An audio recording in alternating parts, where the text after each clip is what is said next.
गुना के हुलगिस चलवदी ने ईवीएम पे उठाए सवाल का ईवीएम न होती तो मैं अवश्य जीता।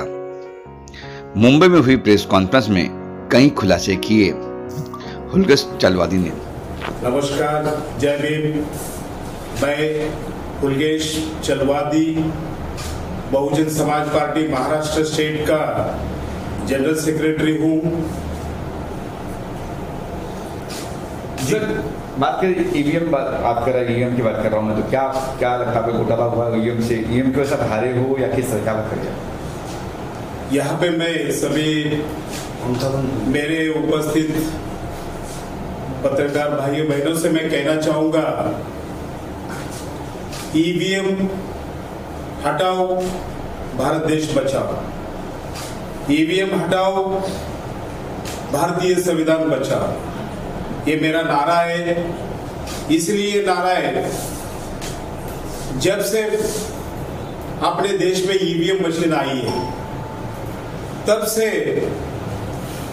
अपने भारत में एक अच्छा पॉलिटिकल लीडर चुन के नहीं आ रहे। ये मशीन जिसको चाहिए उसको चुनकर लाता है। और आप लोग जानते हैं, बहुजन समाज पार्टी का पहले से नारा है कि कांग्रेस सापनाथ है तो बीजेपी ये नागनाथ है।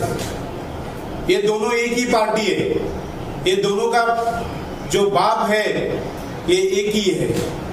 ये सिर्फ दिखाने के लिए ये दो पार्टी है।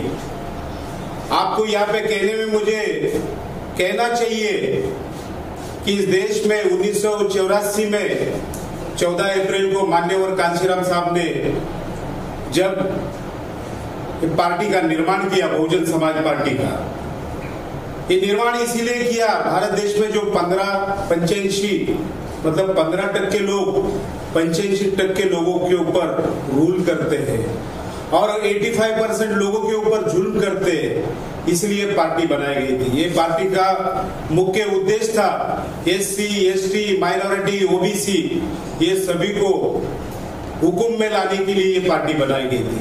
आप लोग देखे होंगे कि मान्यवर साहब ने उत्तर प्रदेश देश का सबसे बड़ा जो राज्य, यहाँ पे 4 बार बहन कुमारी मायावती जी को यहाँ के सीएम बनाए और उनके कार्यकाल में जो काम हुआ उत्तर प्रदेश में, ऐसे कभी कोई भारत देश में काम हुआ नहीं है। इसलिए ये जो कांग्रेस बीजेपी डर कर इस देश में ईवीएम लाए, क्योंकि आने वाले दिनों में इस प्रकार से रहेगा तो पूरे देश में बहन कुमारी मायावती जी राज करेगी और हमारा क्या होगा, इसलिए ईवीएम लाए। आप देखो 2007 के बाद भारत देश में जो पार्टी बहुत ही 84 में फॉर्म हुई और जो जोर में बढ़ रही थी, वो पार्टी को खत्म करने का ये लोगों ने किया।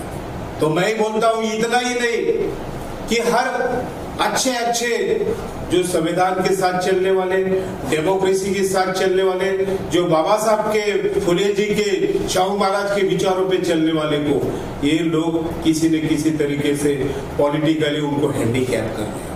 और इसलिए मैं यह कहना चाहूंगा कि ये देश में जब ईवीएम बंद नहीं होता तो आने वाले दिनों में ये लोग बाबा साहब का संविधान भी नहीं रखेंगे और भारत देश में जो 85% जो एससी, एसटी, ओबीसी जो माइनॉरिटी है, इन लोगों के ऊपर बहुत बड़ा अत्याचार होगा।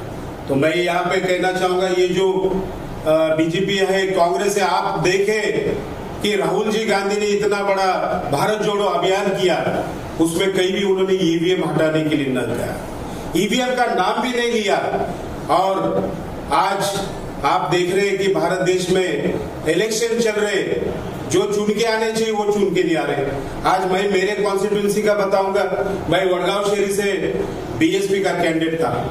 मेरे यहाँ पे बहन कुमारी मायावती जी का रैली हुआ और वहां पे मैं देखा कि मुझे, जबकि पूरा मीडिया कह रहा था, पूरा एलआईडी कह रहा था, सब लोग कह रहे थे कि इस बार बहुजन समाज पार्टी का सीट वडगांव शहरी से लगने वाला है, पर जब मत की गिनती हुई, वहां पे चकराने वाले मत का गिनती हुई, 3762 मत मुझे मिले। मैं तो नगर सेवक रह चुका हूं और वहां पे मेरा जो काम है, मेरा एजुकेशनलिस्ट बोल के मुझे पुणे में जाना जाता है, क्योंकि मैं बहुत बड़ा CBSE स्कूल चलाता हूँ और उसके साथ राजकीय रहे हो, सामाजिक हो, हर एक इसमें काम करता हूँ। वहां देखा गया तो वहां पे सिर्फ 3062 वोट्स मुझे मिले और इतना ही नहीं, जाके हमने महाराष्ट्र में हर जगह जहाँ पे बहुजन समाज पार्टी के जो उम्मीदवार खड़ा किए थे वहां पे देखा गया तो किसी को 500 वोट है, किसी को 200 वोट है, किसी को 1000 वोट है, किसी को 2000 वोट है। इस चीज से ये मालूम होता है कि पूरा ये इलेक्शन में मैनिपुलेशन किया गया है कि मेरा जैसा कैंडिडेट को मिनिमम लाख वोट तो मिलना चाहिए था। जब लाख वोट मिलने वाले को 3762 वोट मिलता है तो इसका क्या होता है कि EVM होता है। और क्यों? मैं संविधान पे काम करने वाला बहुत, आज मैं अनेक सालों से भारतीय संविधान पे मैं काम करता हूँ, संविधान का प्रचार का काम करता हूँ, संविधान को लेके मैं लोगों में एक प्रोत्साहन और एक प्रभुत्व का काम करता हूँ। तो इसलिए ये लोगों ने आज EVM को लाकर अच्छे जो लीडर है और वो लीडर के साथ साथ मैं यह कहूंगा इनको महाराष्ट्र में बहुजन समाज पार्टी में नहीं लाना। क्यों? कि शाहू फुले की जो भूमि है वो महाराष्ट्र है। ये भूमि में कभी बहुजन समाज पार्टी अपना सीट लाएगी तो भारत देश में बहन कुमारी मायावती जी को यह देश के पंतप्रधान बनने में टाइम नहीं लगेगा, इसलिए ये कर रहे हैं। तो मैं सभी से अपील करता हूं, देशवासियों से, मेरे महाराष्ट्र के वासियों से और मेरे पुणे वाले से, कि आने वाले दिनों में हम लोग EVM हटाने के लिए हम सब घर के बाहर नहीं निकलते तो ये EVM हमें खत्म करेगा। आप देखते हैं अमेरिकी देश ये EVM इस्तेमाल नहीं करते, तो जब इतने एडवांस कंट्रीज EVM इस्तेमाल नहीं करते तो हमें करना चाहिए क्या? और आज हम चुप रहेंगे तो आने वाले दिनों में हमें चुप किया जाएगा। आज देखते आप ये EVM का आवाज उठाने सबने शुरुआत किया तो उसमें आप देखिए परवनी में जाके बाबा साहब अम्बेडकर के संविधान के साथ उनके स्टैचू के पास छेड़छाड़ किया। वो छेड़छाड़ में आवाज उठाने वाले सोमनाथ सूर्यवंशी को मर्डर किया गया, पर आज तक उसके ऊपर कुछ भी नहीं हुआ। आप देखते अमित शाह जी ने बाबा साहब अम्बेडकर जो संविधान निर्माता है उनके खिलाफ जो बात किया वो इतना निंदनीय था, जिसके लिए बहन कुमारी मायावती जी ने पूरे देश में 24 दिसंबर को पूरे देश में आंदोलन किया। और आज ये कहूंगा, जो आदमी बाबा साहब को तो सारे लोग भगवान मानते, जिन्होंने वन मैन वन वैल्यू ये करके दिखाया, आज एक सामान्य आदमी होगा और राष्ट्रपति होगा इस देश में, जब अपना राजा बनाने निकलते तो उनको समाना नहीं करता। ऐसे डॉक्टर बाबा साहब के बारे में बोलते और उतने बोल के आप देखें तो ये 17 तारीख को बोला, 18 तारीख को आपने देखा बॉम्बे में जो गेटवे से जो ये गारापुरी को जाने वाली बोट थी जिसमें बहुत सारे लोग थे, उसको भी मिलिट्री के बोट ने उड़ाया, क्योंकि मिलिट्री का बोट उड़ाएगा किसी को भरोसा नहीं लग सकता, क्योंकि इतने ट्रेंड होते तो ऐसे किस्से देश में घट रहे। आपने देखा है पुलवामा भी हो चुका है, ऐसे बहुत सारे किस्से। तो मैं सभी से अपील करूंगा, आने वाले दिनों में आप ही नहीं, हम ही नहीं, सारा लोग मिलके रास्ते में निकलते, घर से बाहर निकलते और भारत बचाओ EVM हटाओ, संविधान बचाओ EVM हटाओ, ये नारा लेकर हम सब काम करेंगे। इतना ही मैं कहता हूँ। सुना हमने कि आप कोर्ट भी जाना होते, कोर्ट सर अभी कोर्ट में आपने देखा है कि उन्होंने इलेक्शन के नॉर्म्स में बहुत सारा रेक्टिफिकेशन किया है और कोर्ट जाके न्याय तो मिलने वाला नहीं, पर हम कोर्ट का भी रास्ता रखेंगे। पर जब तक सारे जनता रास्ते पे नहीं उतरते तो ये EVM हटाना मुश्किल है। और आपको ये भी कहूंगा, बहन कुमारी मायावती जी इस EVM के खिलाफ कोर्ट में चल रहा है, उन्होंने जो ये दाखिल किया है, और हम भी पुणे की तरफ से सभी उम्मीदवार मिलके हम भी इसमें कोर्ट में जा रहे हैं। क्या ऐसा होता है EVM ही होता सब कुछ? तो फिर और जब यूज सरकार नहीं आई है, कई जगह सरकार नहीं आई है उनकी, तो वहाँ पे क्या होगा? सर देखिए सर, ये लोग बहुत शातिर लोग हैं। जहाँ छोटे प्रदेश होते हैं वहाँ पे कुछ वहाँ के पार्टीज को ये देते, और जहाँ पे बड़ा स्टेट्स मिलते वहाँ पे वो छोड़ते नहीं सर। और वो भी इन्हीं के मैनिपुलेशन से बनता है सर। और ये कैसा, ये जब समझो वही वहाँ भी मैनिपुलेशन दिखाएंगे पूरा, तो देश में लोगों में इसका ये हो जाएगा। इसलिए ये लोग ये सब पॉलिटिकल ये कर रहे हैं सर। सब पुणे से मुंबई आए खास किस वजह से, यही कहने के लिए प्रेस को, या कुछ और ही बातें हैं? सर मैं तो देखिए, मैं एक्चुअली बॉम्बे इसलिए आया, बॉम्बे ये देश की आर्थिक राजधानी है, और जो बॉम्बे में बोला जाता है वो पूरा देश ही में, पूरे वर्ल्ड में मालूम हो जाता है सर। आज पुणे कैसा है, एक पश्चिम महाराष्ट्र में आता है, तो बॉम्बे ये भारत की फाइनेंशियल कैपिटल है। यहाँ मैं आवाज उठाऊंगा तो सबके कानों तक जाएगा, इसलिए मैं आज यहाँ पे आया। चुनाव आने वाले, बीएमसी के चुनाव आने, क्या लगता है आपको कि फिर ईवीएम ही होगी या फिर आप कुछ कर रहे हैं, एक्शन ले रहे हैं? सर देखिए, हमारी मांग है इसके बाद जो भी इलेक्शन हुए तो जो कॉन्स्टिट्यूशन में लिखा गया है बैलेट के ऊपर, क्योंकि वोट जो हम देते, आप देखिए रक्तदान करते तो आपके आंखों के सामने होता है, आप नेत्रदान करते आपके आंखों के सामने होता है, आप अन्नदान करते आपके आंखों के सामने होता है। और जो भारत के कॉन्स्टिट्यूशन में डॉक्टर बाबा साहेब अम्बेडकर ने लिखा है वो बैलेट से वोटिंग होना चाहिए। हमने हमारे आंखों से देखना चाहिए, हमें फील होना चाहिए हमने इनको वोट दिया है, तो वो चीज ईवीएम में नहीं हो रहा है। और आप लोग जानते हैं कि इलेक्ट्रॉनिक का कोई भी माध्यम हो उसको मैनिपुलेट किया जाता है, तो ये मैनिपुलेशन के लिए इन लोगों ने लाया, इसलिए बंद होना चाहिए। ईवीएम मशीन को कई लोग जांचते परखते हैं, मतलब करीबन 40-50 लोग जांचते हैं, उसके बाद ईवीएम आती है मार्केट में, या हमें वोट देने के लिए। सर फिर से कहिए, मैं क्या मैंने सुना है कि ईवीएम मशीन को अपने 40 से 50 लोग जांचते हैं, जांच करते हैं उसका सही है कि नहीं है, गलत है कि नहीं है, उसके बाद ये आती है वहाँ पे जहाँ पे वोट देना है। सर देखिए, भारत देश में कि हर चीज को कंट्रोल करने के लिए उसके डिपार्टमेंट्स बने हुए सर। देखो ड्रग के लिए भी, जो ड्रग बोलते हैं हम मेडिसिन बोलते हैं, उसको चेक करने के लिए भी कोई यंत्र लाए। और आप बोलते खाना जो रहता है, फूड ग्रेन्स रहते हैं, जो ये रहते हैं, उसके लिए भी चेक करने के लिए होता है। होटल्स होते हैं, होटल के ऊपर भी होता है। पर आप देखिए ईवीएम को जांच करने के लिए कोई अपने इधर यंत्र नहीं है भारत देश में। और ये क्यों नहीं है? ईवीएम उन्हीं के पास है और वो किसी से चेक करवाने नहीं चाहते। आज देखिए कि ईवीएम इस बार जो यूटिलाइज महाराष्ट्र में किया गया, ये गुजरात की कंपनी ने निर्माण किया। तो गुजरात की कंपनी के बारे में मैं बोलना तो नहीं चाहता हूँ, सारी दुनिया को पता है क्या गुजरात कर रहा है और गुजरात में क्या क्या हो रहा है, ये तो आप सभी जानते हैं और पूरा भारत तो सभी जानते हैं। लास्ट में क्या मांगे क्या करता है? सर हमारी मांग है, जो इंडियन कॉन्स्टिट्यूशन में जो डॉक्टर बाबा साहब अम्बेडकर ने जो बैलेट पे वोटिंग होना चाहिए, बैलेट बॉक्स में नहीं सर, बैलेट जो हम हमारे आंखों से देख के सिक्का मारेंगे, ऐसा मतदान होना चाहिए। उसी टाइम हर भारतीय को लगेगा ये मैंने वोट दिया है, ये इनको मैंने क्रिएट किया। आज आप देखते हैं जो आमदार, जो खासदार, जो नगर सेवक जो ईवीएम से बने हुए, वो उनको ना पब्लिक जानती थी, ना कभी उन्होंने पब्लिक को अपना समझा है, ना पब्लिक का काम किया है।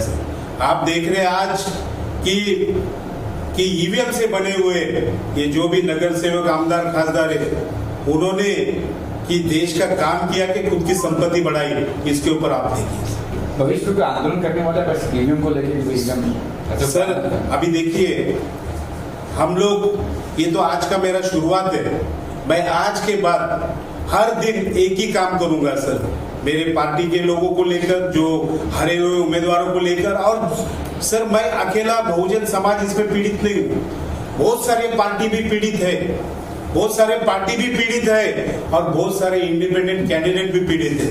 तो हम सबको लेके ये लड़ाई लड़ेंगे और मुझे भरोसा है कि ये देश में लोग जब अन्याय होता है तो घर से बाहर निकलकर न्याय लेता है और वो जरूर होगा। सर अभी आपने बोला कि मैं नगर सेवक रह चुका हूँ, आप नगर सेवक रह चुके हैं, आपके जीतने का कारण क्या था और जब चुनाव हुआ था तो बैलेट पे हुआ था कि ईवीएम पे हुआ था? देखिए सर, मैं 2002 में पुणे से कलश दानोरी ये प्रभाग से मैं नगर सेवक था। उस वक्त जो वोटिंग हुआ था वो बैलेट से हुआ था सर। तो उसके बाद से जितने बार जो ये ईवीएम मशीन से हुआ उतने बार मैं हारा हूं सर। और जनता मेरे साथ है और रोज मेरे यहाँ मिलने के लिए, मेरे से काम करवाने के लिए मिनिमम मेरे ऑफिस के बाहर पूरी गर्दी लगी होती है, पर वोट कहाँ जाता है यही मुझे नहीं पता सर।